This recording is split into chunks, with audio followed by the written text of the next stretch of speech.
अट्टो सस्तो कयो, अट्टो सस्तो कयो, अट्टो सस्तो कयो, खंड सस्ती कयो, खंड सस्ती कयो, अट्टो सस्तो कयो, अट्टो सस्तो कयो। हेतिरा साल इक़्तिदार में रहिया आहियो, अट्टो सस्तो कयो, अट्टो सस्तो कयो।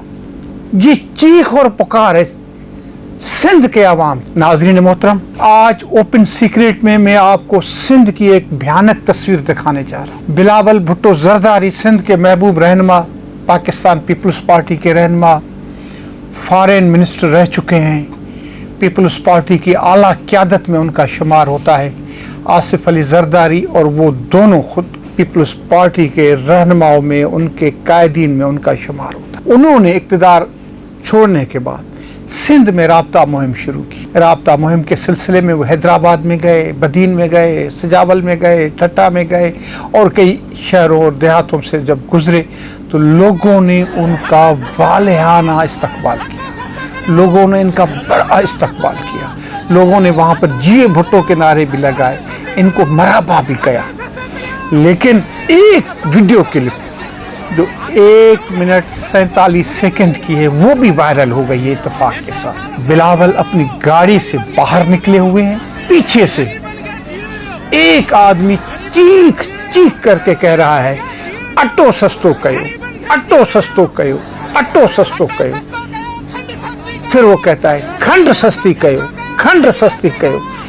इतना साल इक़्तिदार में रह आयो, अट्टो सस्तो कयो। सिंधी में आटे को अट्टो बोलते हैं और शक्कर, चीनी या शुगर को खंड बोलते हैं। वो मिस्कीन कह रहा है कि आटा सस्ता करें और वो चीख चीख चीख के कह रहा है।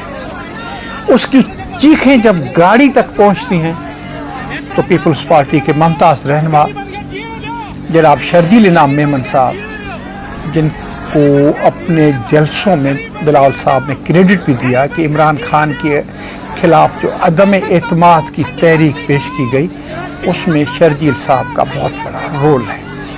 शर्जील साहब के कानों तक ये आवाज़ पहुंचती है और वो पीछे अपने लोगों को कहते हैं कि इस बंदे को खामोश कराओ। वो बंदे को इशारतन खामोश करने की बात करते हैं, लेकिन जब वो खामोश नहीं होता तो उसको उठवा कर जलसे से निकलवा दिया जाता है।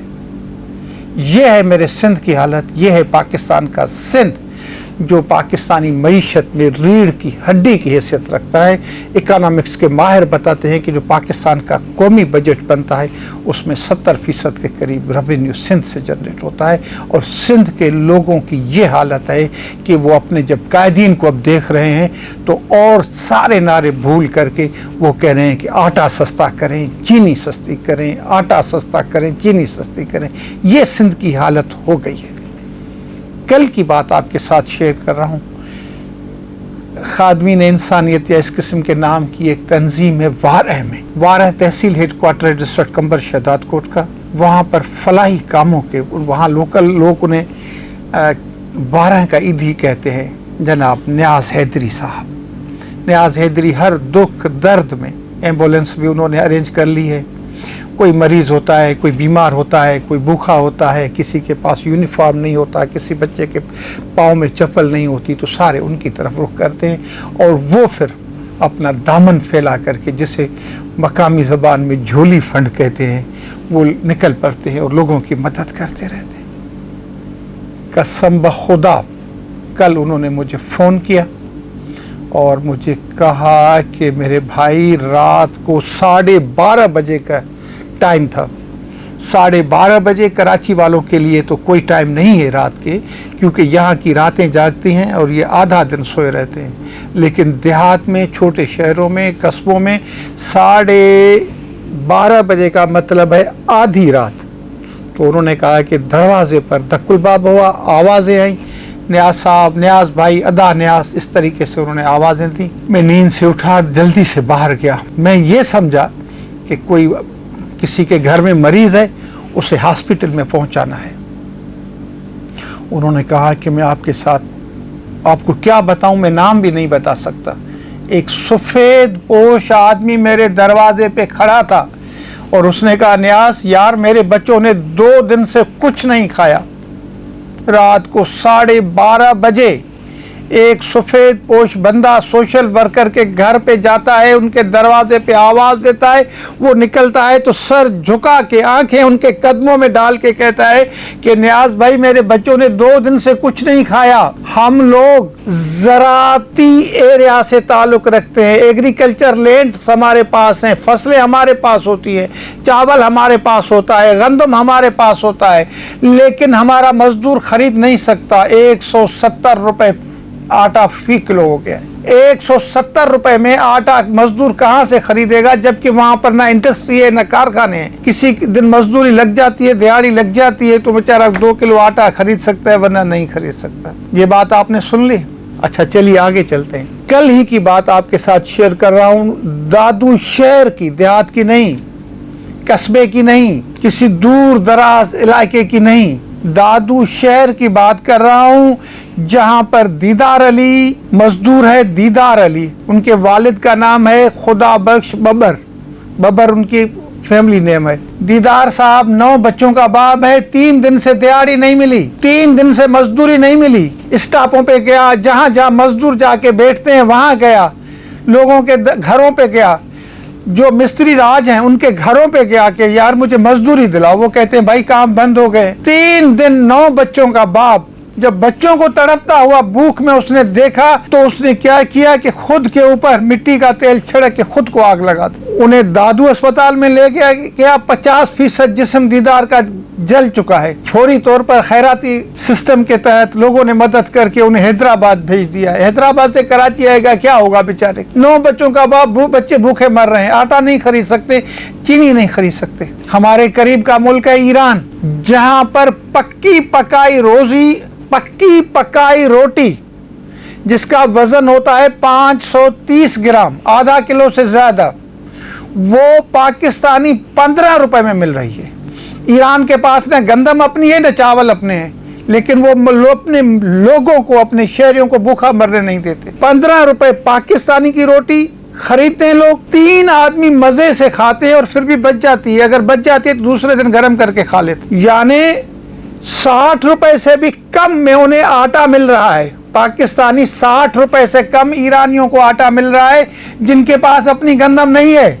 हमारे पास अपनी गंदम है, अपने चावल है, और हमारे लोग भूखे मर रहे हैं। हमारे लोग खुद को आग लगा रहे हैं कि वो बच्चों की गुर्बत, बच्चों की भूख, बच्चों की प्यास नहीं देख पा रहे।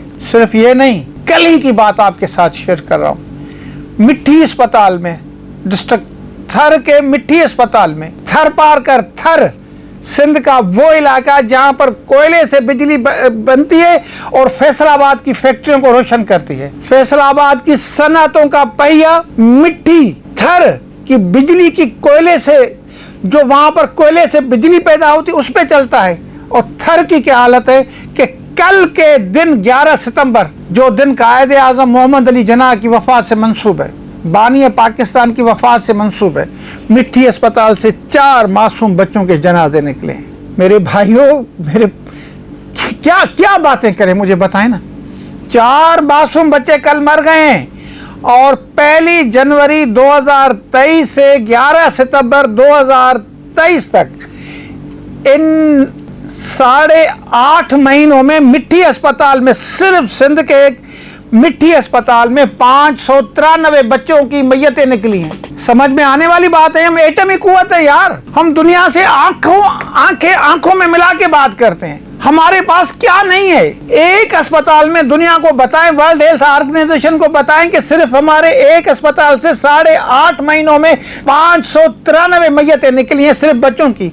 और डॉक्टर क्या कहते हैं कि ये गिजाई कमी का शिकार हैं और दवाइयां इन्हें मुयसर नहीं है। ये हालत है मेरे सिंध की, ये हालत है मेरे सिंध की, ये हालत है मेरे सिंध की। यार क्या बातें आप लोगों के साथ शेयर करें। इंसाफ की ये हालत है कि फातिमा फुर्डो, मासूम रानीपुर की शहीद फातिमा का 27 दिन हो गए केस नहीं चला। नए एसएसपी समीउल्लाह सुमरो साहब आ गए हैं, उन्होंने चार्ज संभाल लिए। उनकी हिदायत पर कल अलीआबाद वसान में, एक गांव का नाम है, वहां पर पुलिस ने छापा मार करके इलाही बख्श वसान को गिरफ्तार किया, जिन पर इल्जाम है कि उन्होंने फयाज शाह को फरार होने में मदद। दूसरी जानब सिविल जज की अदालत में पुलिस ने अकबर कलोड़ो को पेश किया, जिन्होंने वहां बैठ करके पीरों की औताक पर सहाफियों और इनको गालियां दी थी और उनके खिलाफ बातें की थी।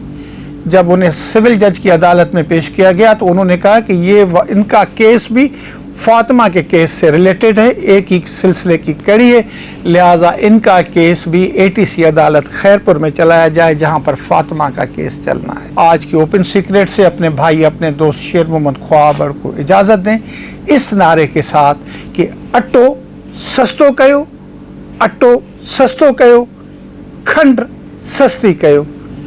अगर हमारे प्रोग्राम आपको अच्छे लग रहे हो तो हमारे चैनल को सब्सक्राइब करें। आपका बहुत बहुत शुक्रिया।